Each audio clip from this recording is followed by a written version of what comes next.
Now, from the studios of Into Tomorrow in Miami, this is ITTV. Welcome back for another ITTV report. I'm Dave Graveline. If you haven't done so yet, make sure you enter our cool Into Tomorrow Hot Summer Giveaway. We're awarding a trip for two to Berlin for IFA. It'll be our 10th anniversary broadcast from the Global Innovation Show for consumer electronics and home appliances. New products and technologies are announced at IFA every year, and you can be a part of it with us. Check out our main page at intotomorrow.com to enter, and good luck. There's been a lot of news buzzing about the new Batman Arkham game coming out in October. Iggy Albistu starts us off with his Into Gaming report, including the latest updates for one of the most anticipated games of this year.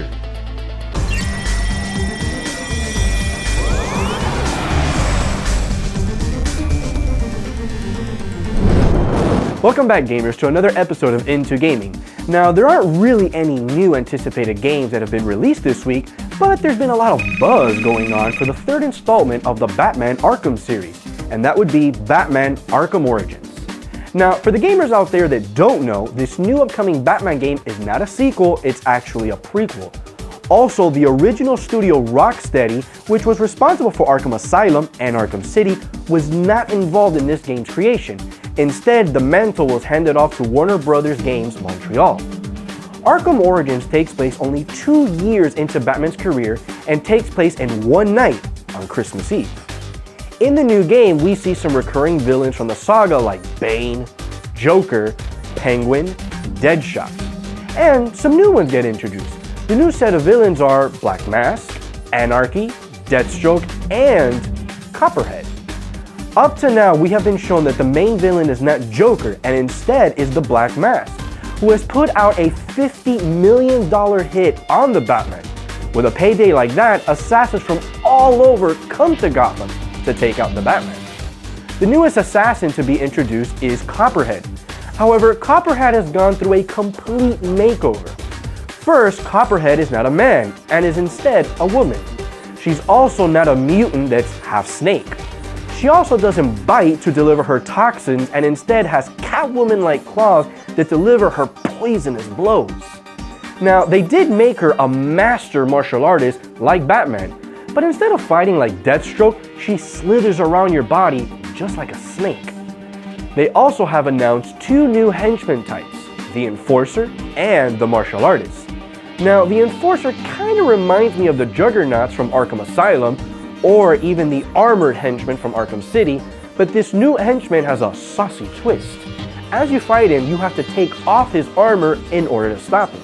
The second henchman is the Martial Artist. Now, the Martial Artist is capable of countering Batman's moves, but you can even counter their counters. So far, the new Batman game has flourished the internet with new and exciting stuff. Batman Arkham Origins will be coming out October 25th for Xbox 360, PlayStation 3, and the Wii U. And on October 25th, we will give you the official review right here on ITTV. Back to you, Dave. Thanks, Iggy. Have you participated on our weekly radio program yet? Did you know you win prizes when you do? And we have a bunch to share with you from guests, sponsors, and other friends of the show. If you have any questions about technology, a tip for our audience, or maybe would like to share some tech rage with us, call our Ask Dave hotline anytime 24/7 at 1-800-899-INTO. That's 1-800-899-4686. When you hear your call on the air, you'll be entered to win some of our fabulous prizes each week. And you'll also get a bonus entry for our big Berlin trip giveaway. You can also participate, and it's much better, by using our free Into Tomorrow app for your smartphone or tablet, available for a plethora of devices. It's time for Into Tomorrow to head into yesterday with a look back at this week in tech history, including the formation of one of the U.S.'s largest telecommunications companies. Here's Chris. This week in 1949, the de Havilland Comet, the first jet-powered airliner, took flight for the first time. In 1964, Ranger 7 sent back the first close-up photographs of the moon, with images 1,000 times clearer than anything ever seen from Earth-bound telescopes. In 1971 this week, Apollo 15 astronauts David Scott and James Irwin became the first to ride in a lunar rover, often referred to as the moon buggy. And this week in 1998, Bell Atlantic and GTE announced a nearly $53 billion stock swap deal to create the second largest telephone company behind AT&T.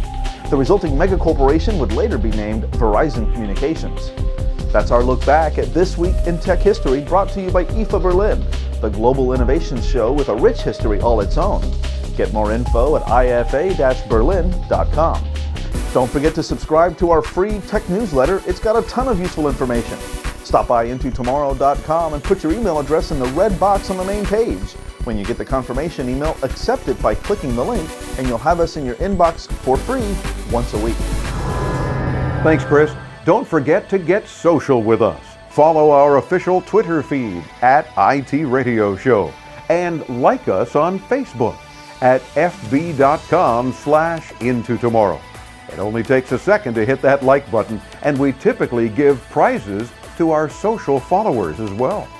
Links to all of our social sites, along with our YouTube channel, our podcast, and our 24/7 stream, are always available for you at our site, intotomorrow.com. Well, that does it for this week's ITTV Update. I'm Dave Graveline. We'll see you next week right here and on the radio, too.